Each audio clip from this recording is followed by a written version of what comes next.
जिस आदमी को समय पर खाने की आदत नहीं है तो उसको भी जो है भूख थोड़ी बहुत बीच बीच में लगती है, फिर मर जाती है। फिर आदमी कहता है अब तो भूख ही नहीं, खा करके क्या करेंगे। तो शरीर की जो जैविक घड़ी है वो आपकी खराब हो जाएगी। फिर आपको बात बात में गुस्सा करने की आदत पड़ गई तो जहां देखो वहीं मूड खराब, वहीं गुस्सा। आपको हताश रहने की, उदास रहने की आदत पड़ गई तो बिना बात के उदास हो गए। आपको निंदा चुगली करने की आदत पड़ गई तो आप ढूंढते हैं कोई मिले जिसके साथ बैठे 2 घड़ी कोई निंदा चुगली कर लें। तो बहुत सारी महिलाओं को तो इसमें बड़ा मजा आता है कि चल बहन चुगली चुगली खेलते हैं। पूरे मोहल्ले की चुगली करके 1 घंटे के बाद आखिर में शांति पाठ करती हैं, चल बहन मरने दे, हमको क्या लेना देना। पूरी कहानी भी कह ली और उसके बाद में आखिर में शांति पाठ करके निकल गए। अगले दिन फिर आएंगी, फिर बैठेंगी, वहीं उसी जगह मंडली सजेगी। कुछ भी आदत आप बना लेंगे वो आदत आपकी जिंदगी का हिस्सा बन जाएगी। इसलिए अगर आदत ही बनानी है तो भक्ति की आदत बनाइए, निंदा चुगली की नहीं। खुश रहने की आदत बनाएं, चेहरा लटकाने की आदत मत बनाएं। घड़ी के 12 बजते होंगे लेकिन लोगों के चेहरे पर बजे हुए हैं। और लोगों से पूछा जाए कि कैसा चल रहा है, बोले कट रही बस।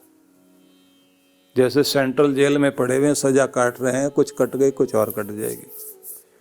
तो अगर आप आनंदित होकर के कहते हैं जीवन बहुत अच्छा बीत रहा, थोड़े बहुत उतार चढ़ाव सबके जीवन में आते हैं लेकिन हर चीज को, हर चुनौती को पार करते हुए जा रहे हैं। एक बात हमेशा याद रख लीजिए कि उतार चढ़ाव ही जिंदगी है। आप देखें समुद्र में जो लहरें उठती हैं तो वो ऊपर नीचे, इसी तरह से पहाड़ों को आप देखें तो वो भी ऊंची नीची चोटियां हैं। जिंदगी भी ऐसी है, ऊंची नीची। और अगर नहीं समझ में आती हो तो कभी किसी की ईसीजी वाली रिपोर्ट को देख लेना। ईसीजी वाली रिपोर्ट को जब आप देखेंगे तो उसमें हार्ट का जो ग्राफ बनता है तो उसमें भी लहर ऐसे ही आती है, ऊपर नीचे। यही है कि ये जिंदगी चल रही है। और अगर आप कहीं किसी डॉक्टर के पास हॉस्पिटल में खड़े हों और वहाँ किसी पेशेंट के शरीर में उन्होंने जो हार्ट की मैपिंग करने के लिए, उसकी रीडिंग के लिए, उसको चेक करते समय उन्होंने जो ईसीजी वगैरह कर रहे हो या कोई मशीन लगा रखी हो और उसकी आप स्क्रीन देखें तो अभी तक तो ऊपर नीचे ऐसे चल रही हो। और अगर उसमें बीच में सपाट सीधी सीधी रेखा आने लग जाए तो नर्स जोर से चिल्लाती, डॉक्टर डॉक्टर डॉक्टर डॉक्टर, मरीज गया। भाग कर आएंगे, फिर ऑक्सीजन देंगे, कोशिश करेंगे हार्ट चले, क्योंकि सीधा तो चाहिए ही नहीं।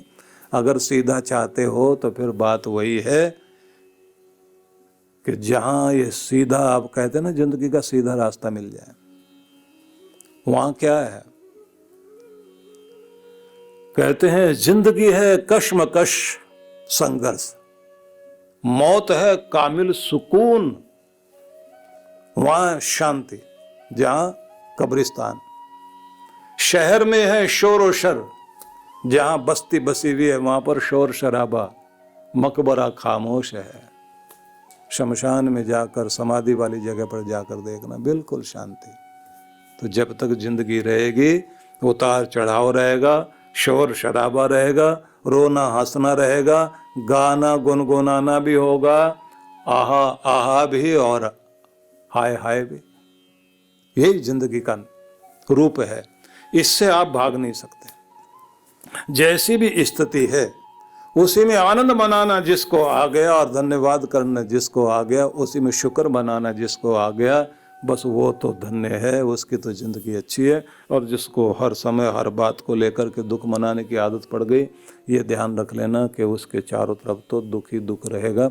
दुख भी ये ढूंढेगा कि किसके पास जाना चाहिए। जो कद्रदान होगा उसी के पास जाएगा ना।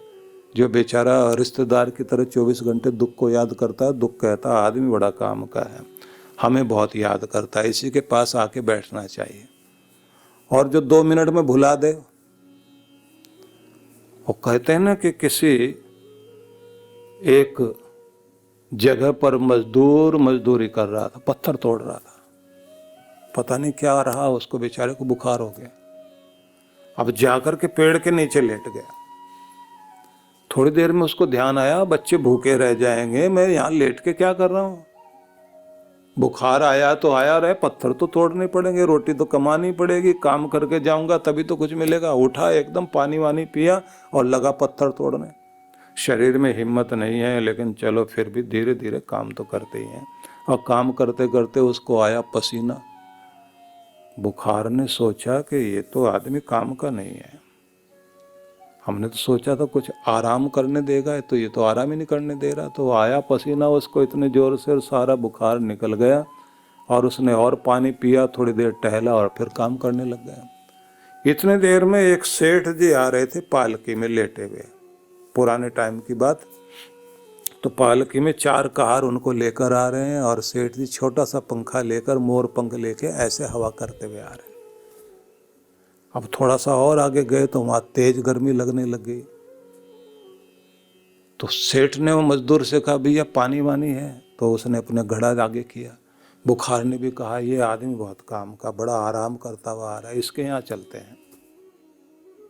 गया उसके पास में, चढ़ गया बुखार। अब सेठ ने कहा शरीर ठीक नहीं है, चलो घर में चलते हैं।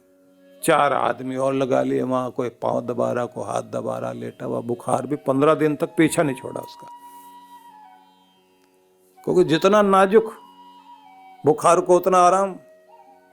और जो आदमी अपने आप को ठीक ठाक रखता है, बुखार भी समझता है आराम करने नहीं देगा, यहाँ चढ़ के क्या करेंगे, निकल चले यहाँ से। जितना जितना आप अपने आप को ज़्यादा से ज़्यादा बीमार करने की या अपने आपको नाजुक बनाने की कोशिश करेंगे, बीमारियां भी आकर बैठ जाएंगी, उदासी भी आकर बैठ जाएगी। अपने आप को तुरंत का तुरंत बदल लिया करें। इसका मतलब ये नहीं है कि आराम नहीं करना चाहिए, आराम जरूर करिए, लेकिन आराम ही सब कुछ नहीं है। तो इसलिए मैंने आपसे ये कहा कि अपने आप को बदलिए। और जिंदगी का मतलब ही है संघर्ष, और संघर्ष में आपको उदास नहीं होना, बल्कि उस पर सवार होकर अपनी जिंदगी को कीमती बनाना। अगली बात आपको जो ध्यान देनी है, गलतियां हो जाएं तो प्रायश्चित करके अपने आप को शुद्ध करना चाहिए। तो पहली स्थिति हो गई कि आप तीर्थ यात्रा जरूर करें। अगर तीर्थ पर नहीं जा सकते तो अपने मंदिर को तीर्थ बनाएं, वहां नहीं जा सकते अपने घर को तीर्थ बनाएं। बहुत सारे सन्यासियों के नाम के आगे तीर्थ लगा होता है, क्योंकि उनको कहा जाता है कि क्योंकि गिरि, पुरी, आनंद, तीर्थ ये नाम चलते हैं सन्यासियों के। साथ में पर हंस लगता है, तो किसी के नाम के आगे हंस लग जाता है। किसी को तीर्थ, कोई गिरी, कोई पुरी, कोई आनंद, इस तरह से नाम चलते हैं। तो इसी में ये बात ध्यान रख लीजिए कि जो व्यक्ति खुद तीर्थ बन गया, जैसे तीर्थंकर शब्द है, तीर्थ मेकर, तीर्थ का जो निर्माण करे, जिनके नाम के आगे तीर्थ लग गया, मतलब जो तारक हो गए हैं, तो आपकी भक्ति ही अपने आप में तीर्थ है, वो आपको तारती है। गुरु तीर्थ है, धर्म तीर्थ है, भक्ति तीर्थ है, ये आपको तारती है। दूसरी चीज मानी गई है कनिष्ठा शास्त्र चिंता च। शास्त्र चिंतन से व्यक्ति अपने आप को आगे ले जा सकता है। अच्छे कोई ग्रंथ रखिए अपने पास में, भक्ति आपकी उससे बढ़ेगी जरूर। कोई ना कोई एक अच्छी पुस्तक आपके घर में होनी चाहिए जिससे आप लोग प्रेरणा ले सकें। नियम अपना बना लीजिए कि हमने हर दिन प्रेरणा लेकर के जीवन को आगे बढ़ाना। देखिए, जैसे भोजन करते हैं आप लोग, तो उसके लिए आप समय निकालते हैं, तो इसी तरह से अपनी बुद्धि के लिए और मस्तिष्क के लिए भी आपके पुस्तकों से जो ज्ञान मिलता है वो आपका भोजन है, उसे छोड़ना नहीं चाहिए। और मध्यम कहा गया है ध्यान धारणा, मन को एकाग्र करना और ध्यान की तरफ चलना, ये भक्ति में मध्यम श्रेणी मानी गई है। मतलब इसके बाद आगे ये कहा जाता है भक्ति करते करते एकाग्रता धारण करो। एकाग्रता बनाने के लिए आप लोग जैसे पूजा करने बैठते हैं, तो आप पूजा करते करते उसी में खो जाइए और इतने एकाग्र हो जाइए कि खुद की होश न रहे। मतलब भगवान के मूर्ति को भी देखते देखते आपको मूर्ति गायब हो जानी चाहिए। मूर्ति के अंदर से ज्योतिर्मय स्वरूप प्रभु का साक्षात आपके सामने महसूस होने लग जाए और आप उसी में एकाग्र होकर खो जाएं और उसी ज्योतिर्मय स्वरूप को अपने हृदय में धारण करते हुए वही स्वरूप अपने हृदय में भी ध्यान कीजिए। स्वामी विवेकानंद कहते थे कि मंदिर में भगवान के दर्शन कीजिए, लेकिन मंदिर में ही भगवान को मत रहने दीजिए, उसे दिल में बैठाओ और अपने कार्य क्षेत्र तक लेकर जाओ। मतलब आपके जीवन में, आपके साथ, आपके हृदय मंदिर में प्रभु की मूर्ति महसूस होनी चाहिए। उत्तम अवस्था कही गई है कि उत्तम अवस्था वह है जब आपकी सहज रूप से समाधि लगने लग जाए। इसके लिए हम क्या करें, किस तरह से चलें, तो भगवान श्री कृष्ण ने 12वें अध्याय में गीता के 8 अमृतमय सूत्र दिए हैं, जिन पर हम लोग विचार करेंगे। उन पर जब आप चिंतन करेंगे तो आपको समझ में आएगा कि किस तरह से भगवान का प्रिय पात्र होने के लिए हमें चेष्टा करनी चाहिए। उससे पहले एक महत्वपूर्ण बात आप और जान लीजिए। वही व्यक्ति जीवन में ज्यादा अधिक सफल होगा जो प्रेरणा लेने के लिए तत्पर होगा। हर समय अपने आप को प्रेरणा लेने के लिए तैयार रखना चाहिए। जब आप प्रेरणा लेते हैं, किसी भी चीज से इंस्पायर होते हैं और किसी के द्वारा आप मोटिवेट होते हैं, कोई आपके अंदर उत्साह उत्पन्न करता है और किसी चीज से आप जो है प्रेरित होकर के कुछ करते हैं, तो बात ध्यान रख लीजिए कि आपकी सोई भी चिंगारी जागृत होती है, उससे आप आगे बढ़ते हैं। जैसे आग को अगर आप उसमें ईंधन न डालें, धीरे धीरे वो मंद होने लग जाती है और बाद में चल करके राख बन जाती है।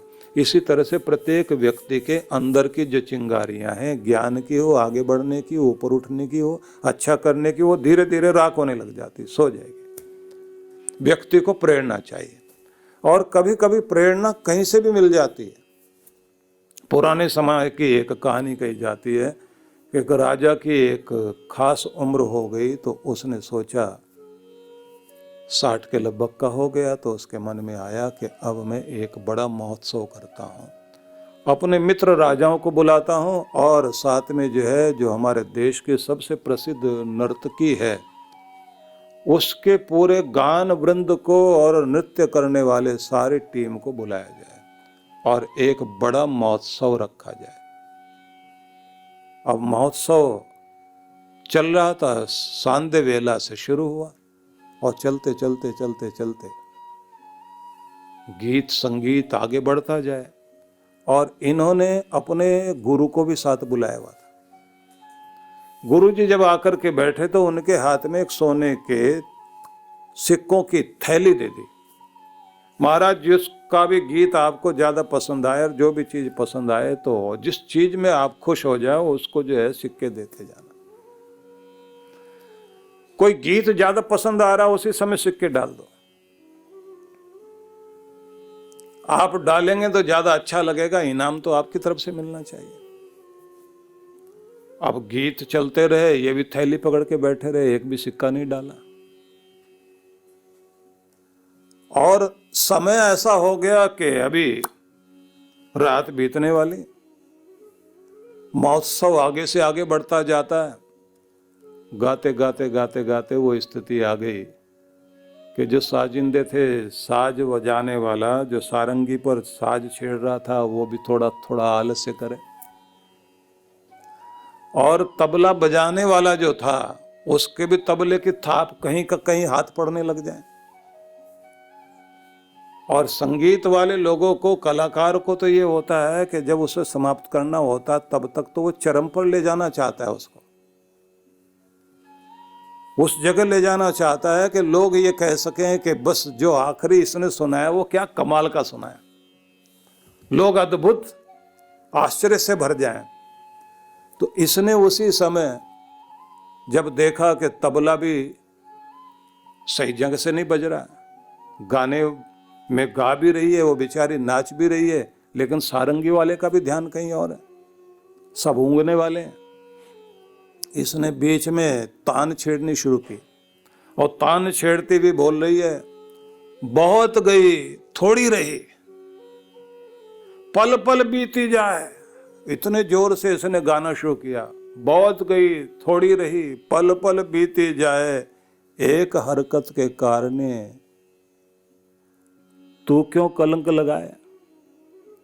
एक हरकत के कारण तू क्यों कलंक लगाए। ऐसे ढंग से गाया उसने, दिल को चीरने वाली आवाज। सुबह सुबह का समय हो रहा, रात बीत रही है। और जैसे ये कहा उसी समय गुरु को ऐसा जोश आया, पूरी थैली उठाई और उसके आगे फेंक दी और कहा दोहराओ फिर से।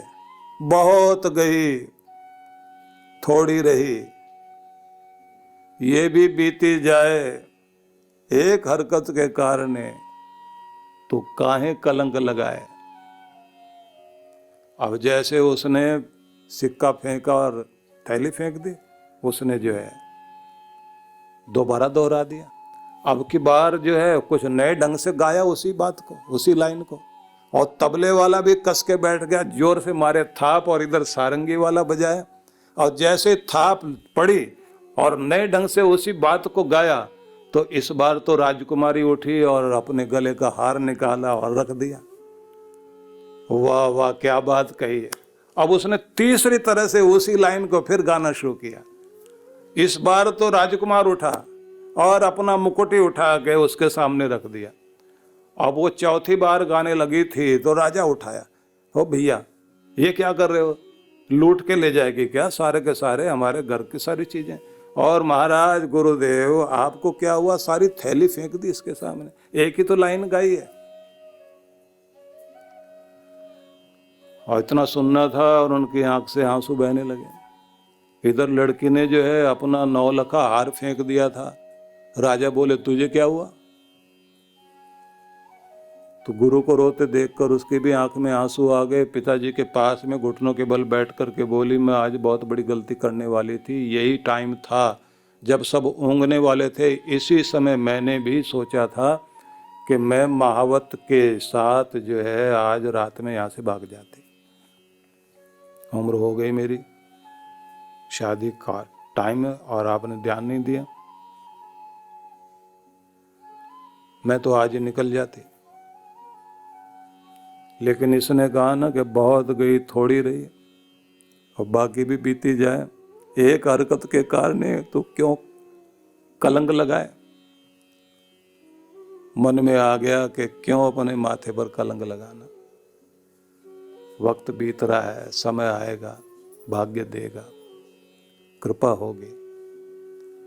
तो मैंने ये इसको हार दे दिया और ये कहा कि इतनी अच्छी बात किसी ने नहीं कही, अनहोनी टली है। सुनने के बाद राजा ने राजकुमार की तरफ देखा, तुझे क्या हुआ, मुकुट उतार दिया। बोले आप जो है ना तो कुछ मुझे मौका देते हो ना कोई काम करने देते हो। मैंने तो आज आपको बंदी बनाना था, सेनापति के साथ मैंने जो है पूरा हिसाब किताब बना लिया था। अब ये जो कह रहे एक हरकत के कारण तू क्यों कलंक लगाए, बस यही समझ में आ गया ये हरकत क्यों कर रहा है, क्यों कलंक लगाने लगा अपने आप को। राजपाट तो मिलने ही वाला है, अब नहीं थोड़ी देर में मिल जाएगा। जब तू लायक बनेगा तेरे पिता तुझे देंगे सब कुछ। क्यों हरकत करके कलंक लगाना चाह रहा है। महाराज मुकुट फिर भी आ जाएगा, आज तो जिंदगी बच गई। अब इसने राजा ने जो है उसकी तरफ देखा, गुरुजी की, महाराज आपको क्या हुआ। बोले कभी भक्ति नहीं छोड़ी थी। इसका गीत सुनते सुनते मैं तो आज सवेरे का जो है प्रभात की भक्ति छोड़ बैठा था। तो मैं तो उठ के जा रहा हूँ, आंख में आंसू आ गए। मैंने कहा रख अपनी थैली अपने पास में, मैं किस किस को इनाम देता घूमूंगा। प्रेरणा लेने की बारी आएगी तो कहीं से भी प्रेरणा लोगे, और नहीं तो भगवान भी सामने खड़े होंगे। दुर्योधन नहीं जागा, नहीं जागा, नहीं जागा।